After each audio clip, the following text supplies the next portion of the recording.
Hi, everyone. It's Dr. Z. Welcome to another episode of Next Up Narcissism. Today, we have somebody who is one of my favorite people to follow on social media, and that is Jillian Turecki. Jillian has recently written the book, It Begins With You, 9 Hard Truths About Love That Will Change Your Life. A little bit about Jillian. Jillian Turecki is a renowned relationship expert, teacher, author, and host of the podcast Jillian on Love. Fueled by insatiable curiosity about what makes a relationship thrive, Jillian has helped thousands over the last 20 years through her teachings, courses, and writing to revolutionize their relationship with themselves so that they transform their romantic relationships. Jillian is sought out for her compassionate, direct, and very authentic style of coaching, teaching, and writing. In this episode, we discuss her book. We go into tremendous detail about relationships, about red flags in relationships, and about your role that you play in your own relationships, how to focus on you and how to make changes. I think you're going to really enjoy this episode, and definitely be sure to check out her book.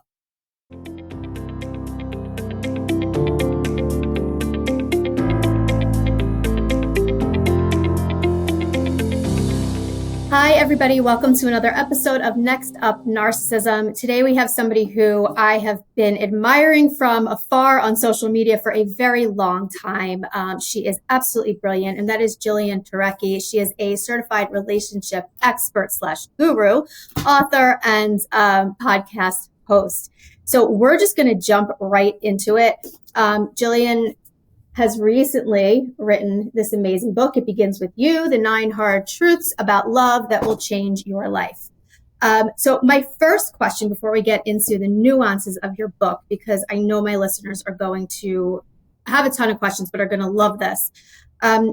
Why? What was your reasoning behind this book? I just felt compelled, honestly. I felt compelled. I knew that I wanted to write a book, and I knew that I wanted to write a book on relationships. And then it became something, I wanted it to be a teaching book, a personal development book, but using sort of my experience, both personally and professionally, as sort of like the through line and the guide.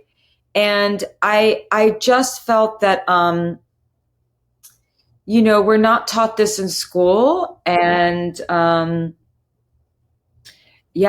felt compelled. And then it was like, well, if I were just to leave behind certain principles that what would be absolutely necessary for me to leave behind? And this is what I came up with. And it took years for me to come up with. I was really thinking about this book for years before I actually wrote it. So Here we are.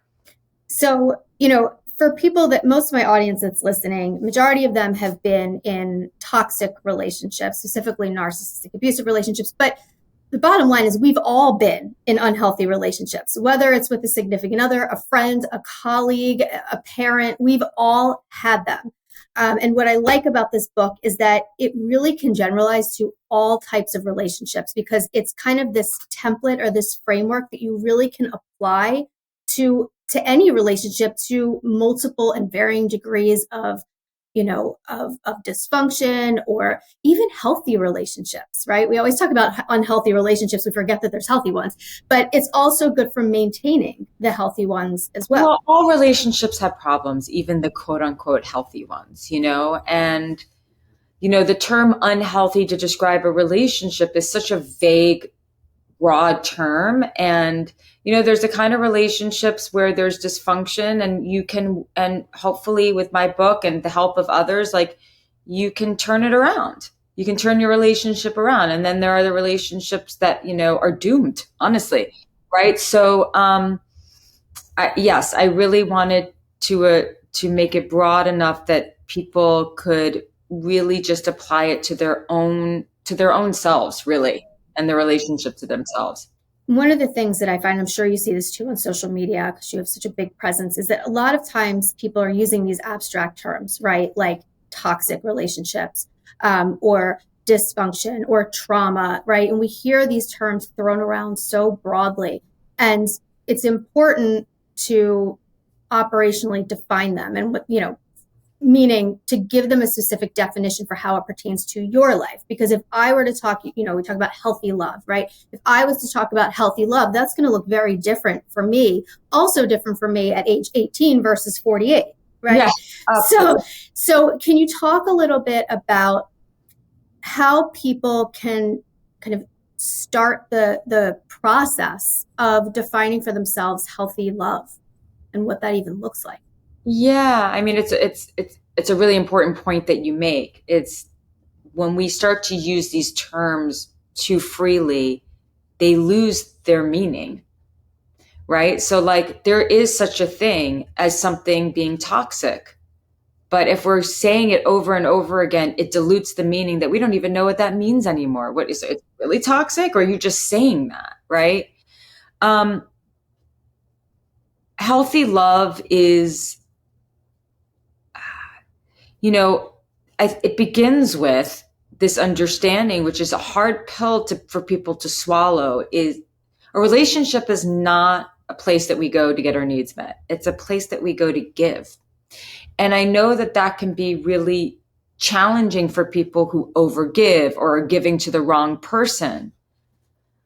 But let's not just forget that if we were to put those sort of unhealthy, dysfunctional patterns aside, ultimately that's what a relationship is supposed to be. It's for us to be able to transcend our own selfishness and to really give, but not to give from a place of fear or low self-worth or low self-esteem, but to really give from a place of care.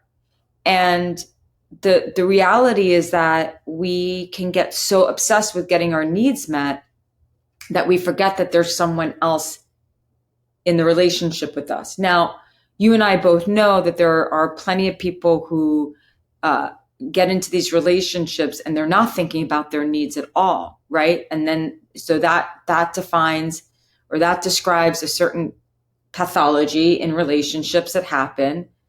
But overarchingly, like when it comes to relationships, the most of the time, if couples go and to a relationship coach, therapist, whatever, and they sit down on the couch, they're secretly thinking, how can I want this person to see my side so we can change the other person. And it just doesn't work that way. And it's like, no, there are things that if you have to change too. So healthy love is that. Healthy love is also recognizing that you're deserving. That's a tough one for people. It is a really, really tough one for people because they don't, especially if they haven't seen it, if they saw their mom or their dad tolerating, I think that one of the most important things to know before entering a relationship is being able to distinguish between the tolerable and the intolerable. And that's a very big gray area for people who were raised in families where there was a lot of the intolerable happening. But I think that's really the first step, is learning how to recognize, because here's the truth. We have to be tolerable of a lot more things than we want to be if we want to be in a happy relationship. Like, we have to tolerate the socks being thrown on, the floor if we're with someone who's an amazing person and who we have a great time with and makes us feel safe. We're going to have to tolerate those little, like, annoying, really deeply annoying things. So you have to be flexible, and you have to know what is, maybe that list is shorter, but it's potent, and you have to know what's intolerable. And I think that goes to, in the very beginning of a relationship, is your deal breakers. And I find that, if you go into a relationship, and I get some pushback for this, but I'm curious to hear your thoughts on this. When you go into a relationship and you have your deal breakers, but for whatever reason, you kind of become a little forgiving with your deal breakers, either because you really want the relationship to work, or you you were taught that your needs aren't as important, whatever the case may be, and you get into this relationship, and as the relationship progresses and you feel more comfortable, now your deal breakers become more important for you, and you show up in the relationship later on with these deal breakers, but it's not what the other person signed up for, right? So maybe maybe, who knows, for somebody the sock thing is a thing. I don't know. I don't know if that's someone's deal breaker. We have other issues, but Yeah. let's just say that's a deal breaker. What do you say to people that you work with, who later on in the relationship, either now their deal breakers feel more important to them, or they've changed and now they have these new deal breakers, and the other person in the relationship kind of, this isn't what they signed up for? I mean, so the first thing is deal breakers are there for a reason. It should not be a long list. It should really be a pretty compact list, and it should be very, very well thought out. And you have to be loyal to them no matter what.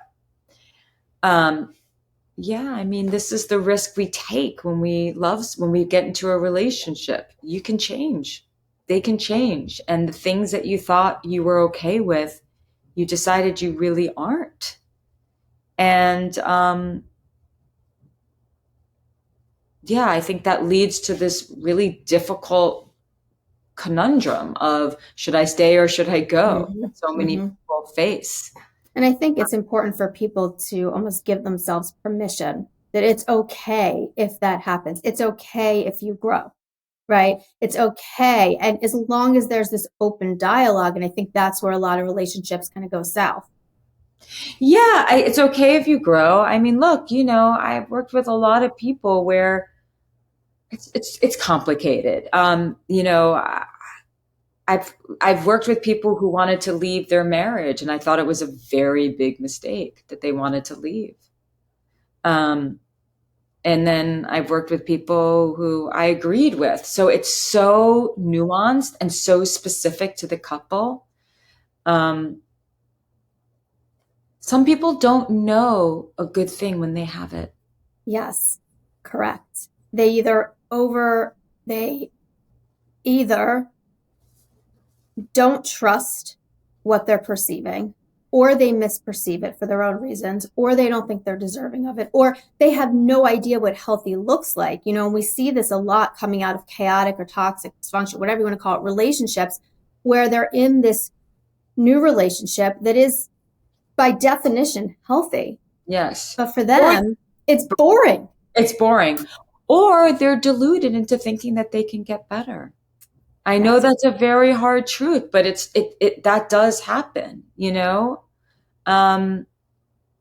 really talk about that much. Let's expand on that a little bit more. Well, one is we don't have a lot of examples of enduring love. And what is it? How do you cope with being in a relationship with someone for decades where, like, you go through sort of the ebbs and flow of passion, or you go through the ebbs and flows of changing and whatnot.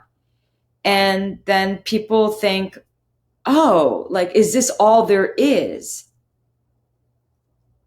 And they think that they can get better elsewhere, when what they don't realize is that actually they are with the quote unquote right person. And if they want their relationship to be better, they're the ones who have to make it better. So it's not just about changing partners. Look, I think partner choice is the most important decision you'll ever make, and a huge part of it. But we do have to talk about and expand on the fact that, like, sometimes, we take ourselves wherever we go, and it's not about choosing another partner. It's about working on what it is that you have in front of you, and knowing when you have a really, really good thing. I think part of that too, and I always say this, and I'm half joking when I say this, but half joking. I really think, we pull Disney in, and Hollywoodized versions of relationships give us this impression from such an early age. I mean, I always say this, I was watching Frozen with my kids once, my two girls and my son. And there was this scene where Anna falls in love with the prince because they say the same word. oh no, right? They just met each other and they're going to get married and it's this amazing thing. And we look at all these fairy tales. And so we're raised thinking that there is this like final level of love that we're supposed to somehow seek. And it's this journey through life to seek this perfect love and this perfect relationship. And it doesn't exist. And, I'm called a pessimist for this, but I think I'm being a realist, is that we are trained to constantly think that we could have better or more because of all this self-comparison. But the things we're comparing against are not real. Yes. And also, what's also gravely misunderstood is that fairy tale love that you want. Okay, so the fairy tale doesn't exist, but the amazing love that you want, it begins with you. Like you have to build that with someone. It doesn't just happen to you. Yes, correct. You are responsible for that. Correct. And I think that is the really key missing piece that we are not taught. And that's why so many relationships end in breakups. And that it should just happen. It should just be. It should just be there. Feel it. And we see, I know this is kind of a different topic, but we see this even when children are born, right? We're expected to have this amazing, all of a sudden connection with this baby, right? But that's what sets people up a lot of times for postpartum and for feeling like a bad parent, bad mother, bad father. They don't have that connection. It's not necessarily something that's immediate. And I think that definitely holds true for relationships. I think that's an excellent point. And it's not discussed, that it is something that develops through two people intertwining, not you're going to show up and it's going to be there. Yes, exactly. And in fact, if it is there immediately when you show up, that oftentimes is a red flag, right? Because a lot of times that could be, we look at love bombing behavior. If it's that extreme from the beginning, before and I'm not talking about sexual attraction or kind of, you talk about the difference between lust and love. I'm not talking about that. I'm talking about if this person is really kind of pushing this, you're the one, you're my soulmate on date number one. I look at that as a red flag. Oh, absolutely. And, people also have to really recognize how open they are to being love bombed. I mean, some people are just, you can't love bomb someone who's not vulnerable to love bombing. Mm-hmm. Correct. And I think it's hard for people because it feels good. Yeah, it feels right. Great. It feels good. It feels good. Great. Yeah. But I think what you were saying comes in is that you really need to be strong for yourself. You need to be able to look inward and see what you're bringing to the table. And as wonderful as you may be, keeping in mind that they don't know you yet. No, they do not know you. So one of the things I want to touch on is the 9 kind of points that you give throughout your book. And one of them that is, I think, difficult for people to grasp is the one, I mean, a lot of them are, but this one in particular, there were 2. You cannot convince someone to love you. I don't think that's number 2. No, number 7. Yeah, number 7. Number 7. Yeah. I was saying there was 2. Sorry, there was 2. There was 2, and that was one that, was like this gut punch to me. Can we talk a little bit about that and what that looks like, and how to even know if you're doing it? Because I think a lot of times these patterns are so ingrained that we don't even know we're doing it. Yeah, that's a great question. It is impossible to convince someone to love you. You cannot make anyone feel anything towards you. Like you can manipulate them and strategize that and do everything, but nothing will be long lasting. And the thing is that a relationship only has a chance if people are exercising their free will and deciding that they want to love you, and deciding that they want to stay, and deciding that they want to choose you. So it just never, ever works. And what it does is that you compromise your dignity. So the ways in which we convince, or we try to convince others to love us, or to choose us, like let's say in a dating scenario, look, we have to there are certain things that we have to do to be attractive to others. Like it's not manipulation to get your hair done and put on a little makeup and put on a nice outfit to go on a date. I mean, that's just like we're talking about human It's behavior. just Like what we do. it's and what we should do. We feel good. And we feel good. Exactly. If you're someone who's playing video games in the basement of your parents' home and you're wondering why you can't get a date, that's why. Like sometimes we have to make some changes, right? But that's different than let me pretend to be someone who I'm not. Let me pretend to have certain values that I don't have. Let me repress part of who I am to get chosen. Let me make when I'm dating someone, it's almost like mission get them rather than mission let me see if I like them. In a relationship, it could look like begging someone to stay who wants to break up with you, trying to show them how great you are together and why this is a really big mistake. Now, where it gets a little complicated is if this is a very long-term relationship, a marriage, and your spouse is going through a hard time and they're pulling away. Like, yes, you may want to fight to keep the relationship intact, but ultimately, if the person is just saying, "I want to leave," at some point you have to give up that fight,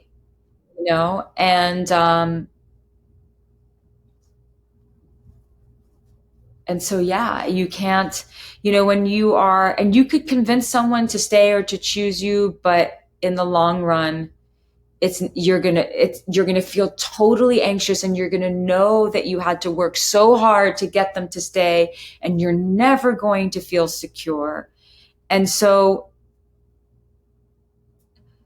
it's actually easier in those cases to let go than it is to hang on. You think that it's not because you don't want to face the ending, or you don't want to face the not being good enough. You don't want to face, the ego being rejected. But there's no other way. There's no other way. I think And the big, yeah, sorry, know that, I think the biggest thing, and I think you hit the nail on the head, is the act of holding on, the act of not dropping the struggle. It's all about wanting to avoid the discomfort that you think you're going to have when they leave. And that horrible feeling of not being, quote, chosen, or is it something that you could have done differently, and all these doubts that come up, which is normal. We're human. It's normal. I think the difference is what you do with it afterwards, right? Do you use it to continue to build the narrative that you're not good enough? Do you use it as a learning experience? What do you do with it? Yes, exactly. And heartbreak sucks. I always say that breakups, it sucks, and I there's no easy way around it. We have all been there. It is brutal. It is painful. And I don't even bother telling people everything happens for a reason, because it's so painful. What for what, right? So, I think that it's easy to say a lot of times on the other side of it, but the pain is kind of almost necessary in order to be able to move forward, to make decisions so that you don't end up with that pain again. Yes, Right. absolutely. Absolutely. I mean, I think there's tremendous growth that happens from it. Um, but yeah, if we're telling people, it's a very, that moment where you realize that you've been trying so hard to fight to be enough for someone while completely denying yourself and denying what it is that you need. And that's that's a self-worth, that's a self-esteem conversation for sure. Absolutely. And, you know, even when you say it, it's like it gives you feel that in your Yeah. stomach, right? I mean, Yeah. I want people listening to understand that there's nothing wrong with you when you have this feeling. We all have this feeling. It's it's how you internalize it and what you choose to do with it moving forward in terms of what steps you take, you know, in your next relationship.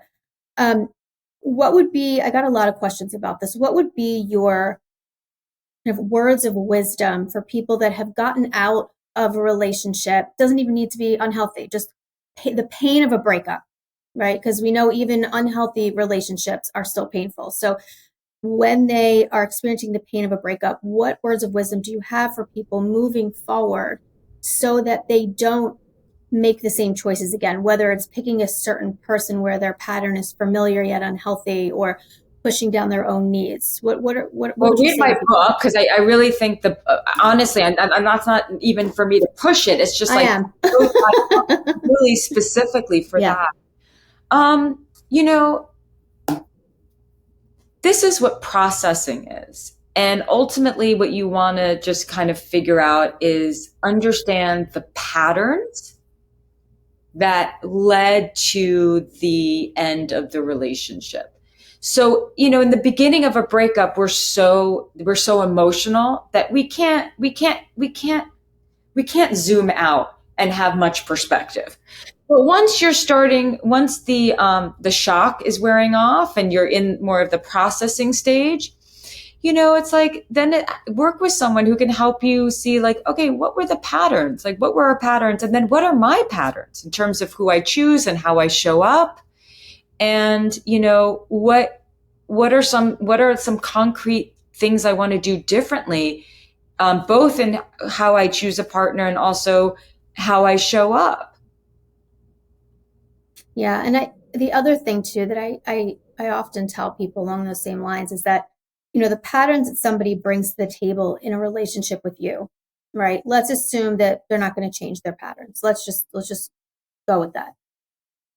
And when people see this person in a new relationship, right, with somebody else, and they see it working, think what they miss a lot is that it's not that this person changed. It's that for whatever reason, their patterns blend more with this person's patterns. And had you stayed with them, you would have had to suppress so much of yourself or so much of your needs to make this person's patterns work. So, I think the identification of patterns is so crucial. I talk about that all the time, because those are the facts. Our emotions, right, change. They're fluid. We can't trust them half the time. So it's the facts, it's the behaviors, and the behaviors don't lie. And I love that you focus so much on the patterns and that you use that in terms of processing and moving forward and making better choices. Yeah, yeah. I was recently speaking to someone. He leads like workshops around the world with his wife and whatnot, but his history is a history of like serious sex addiction and really intense trauma and problems. And he did a ton of work. And then he met the woman who would become his wife. And I asked him, how, when you told her this stuff, how did she deal? And, he said, first of all, he said, I'd done so much work, and this wasn't going to be the first relationship that I was in, and, and whatever. But she just didn't have that intense abandonment wound and didn't have that cheating wound. So she was able to open herself to me. Had I met someone who was incredibly insecure, or had been cheated on a lot in the past, it probably really would not have worked, even though I wouldn't have done anything to her. Mm-hmm, mm-hmm. Never would have trusted me. And so it is, just to echo your point of like, sometimes it's just a matter of, do your patterns match with this person's patterns, Yeah, absolutely. And I think we try to mix it. So we want it to work so badly. And then we kind of lose ourselves. Yeah. Yeah. I know. One of the last ones that I want to touch on, kind of switching gears a tiny bit, is you must make peace with your parents.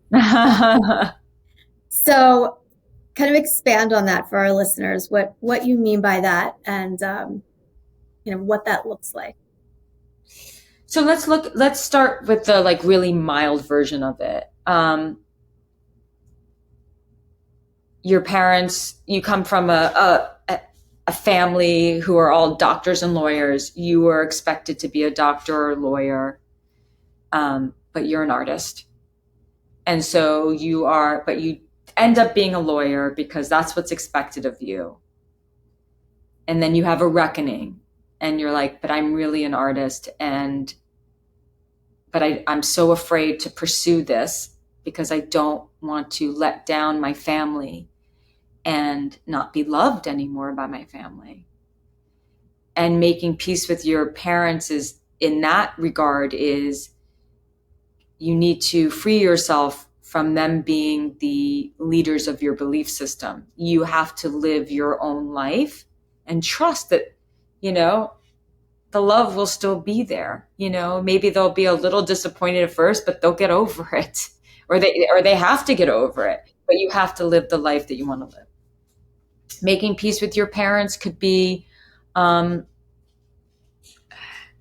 have this story from childhood where your dad didn't, pick you up from school. He was late. And, ever since then, you have this abandonment wound, when really what was going on for him was that he was having the most horrendous day at work. And he was afraid that he was going to lose his job and not be able to support his family. Your story is all about abandonment, and the reality was that, yes, he should have remembered to pick you up there. But the reason why he didn't wasn't because he doesn't care about you. It's because he cares about you almost so much and didn't do the right thing in that moment. Making peace with your parents is also, look, ultimately what I have discovered is that, people ask me all the time, do you forgive your ex-husband? Have you forgiven your ex-husband? Or have you forgiven your father? And it was always a question that I couldn't quite answer, because I couldn't say, yes, I've forgiven them. But I also couldn't say, no, I haven't forgiven them. And I said, well, that's really interesting. Why can't I wrap my head around this idea of forgiveness? And it's because when I recognize that what my ex-husband, the things that he did that were betrayal to me, had nothing to do with me, and everything to do with him and his relationship with himself. When I think about the ways in which my father wasn't a good father, I recognize it's not about me. It's not about me. It's about him and his relationship with he did. When you can understand that people do what they do because of their own belief system, their own fears, their own shame, their own mental illness, their own whatever, you realize it's not about me. So I don't feel like their victim anymore. And if I don't feel like their victim anymore, there's nothing to forgive. That doesn't mean that I don't have boundaries. That doesn't mean that I allow someone back into my life. It just means I don't feel there's nothing to forgive. There's only things to reframe, restructure, look different, and look at differently and let go of. Love that so much. I have never heard somebody phrase it that way. It's always about, is forgiveness necessary? No, no. Do I think you need to forgive someone to move forward? No, because then that puts that in their hands. But I think it's based on how we define forgiveness. But I've never heard somebody explain it in that way about, yes, it has nothing to do with you. But then to go a step further, there's nothing to forgive. It doesn't exist, because you've cut that connection of being a victim, or however you want to phrase it. But you literally took such control over that it doesn't even exist. And it's not denying what happened to you. You're still very much aware of what happened, and it's changed it changes who we are, right? We learn to live alongside of it. Doesn't mean you take the ex back who treated you like shit. Correct. Exactly. And it doesn't mean that it changes who you are in terms of your self-worth. But to deny not deny, that's the wrong word, but I don't even have a word. To have it not exist. It's a non-entity. It's just a non-entity. It's a non-entity. I love that. It's so freeing. And that's the piece that I'm referring to. Yeah. And I will dive deeper into that. I will continue to dive deeper into that because that's really what it's all about. That's really what it's all about. So you have to become more mindful of looking at stories and narratives and situations and circumstances from various perspectives. And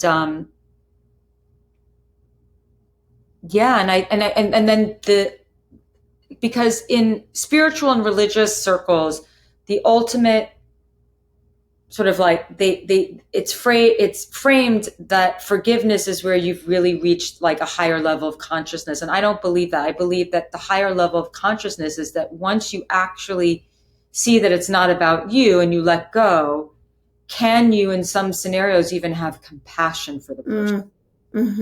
Then that is a higher level of consciousness. That is something that I've been able to find with my father, is compassion for him after he died. And that's really, there's a really interesting thing that happens. And I don't know if it happens to everyone, but if you have like a complicated relationship with a parent and then they die, often what's left is just compassion and love and understanding. It's almost like all the hatred sort of like disappears. It's a very wild and interesting experience. And so if I can share some of my wisdom as someone who's lost her parents and has to like reconcile and reckon with a relationship that's no longer like where someone is no longer exists on this plane. If I can share some of that wisdom with people who are still dealing with people and parents who are still living, then, that's what I want to do. I wonder if it's similar to what you were saying, that it's almost like, they're not here anymore, so they don't exist technically. And, similar to when they're alive, when you realize that it's not anything to do with you, there's nothing to forgive because it doesn't exist. It just doesn't. So yeah, it may be kind of, that they not that they want them to die, but it's almost like that has to happen in order for that perspective shift to occur for some people. But, hopefully, and look, I know this, it gets much more complicated if you were sexually abused. Sure. Like we're talking about real trauma, not the trauma of like, your parents didn't, ignored you one night. But, we have to be effective here. But there's nuance to that. Yeah. But that's rare in comparison to the pain that most people are carrying when it comes to their parents. Yeah. Absolutely. I absolutely love that. So to kind of tie this all up, one thing I always like to ask people at the end, I have two questions for you, actually. What is your hope that people will get from your book? What if you could think of one thing, what would be kind of the most rewarding thing that they could get from your book? Confidence, comfort, a sense of control, that when they feel totally out of control. I love that. And then final words of wisdom for people. You have so many. And I want everyone to find you on Instagram because the nuggets that you give out, I'm telling you, every time I read it, I'm like, oh, that hit. Thank you so much. So if you could kind of come up with one of your many words of wisdom, what would you want to say? You have so much, more times than not, way more times than not, we are the ones who are standing in our own way. And so when it comes to your love life,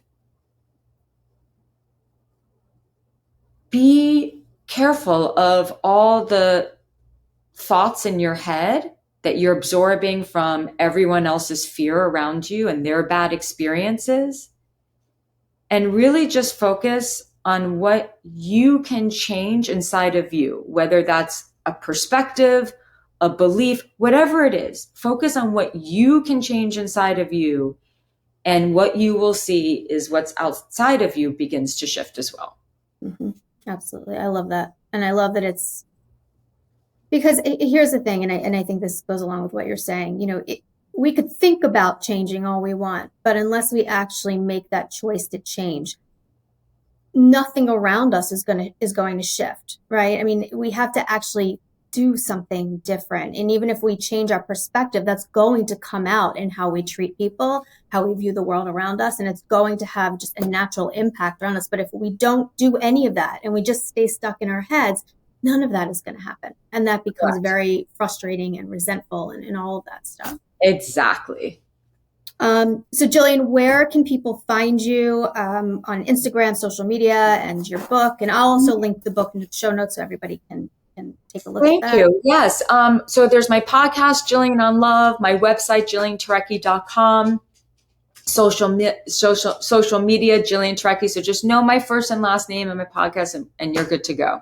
Awesome. Thank you so much for taking the time to speak with me. Like I said, I think you're brilliant, and I know that my listeners are going to love hearing you speak. So thank you so much, and hopefully we'll do it again soon.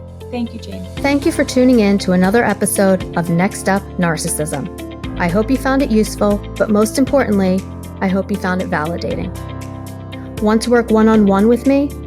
Visit my website at drjamiezuckerman.com to book a personalized coaching session, and be sure to check out my on-demand workshops on topics like co-parenting with a narcissist, life after leaving, anxiety management strategies, and more. Again, that's drjamiezuckerman.com. You'll also find links to my interactive workbooks, merchandise, resources, and newsletter sign up. Next Up Narcissism is as much your podcast as it is mine. I want to hear your feedback and what you want to hear. So make sure to leave a podcast review wherever you listen, or send an email to nextup@drjamiezuckerman.com. Again, that's nextup@drjamiezuckerman.com. Be sure to subscribe so that you never miss an episode. And as always, thank you so much for listening. Make sure to tune in next week to see what's up next on Next Up Narcissism.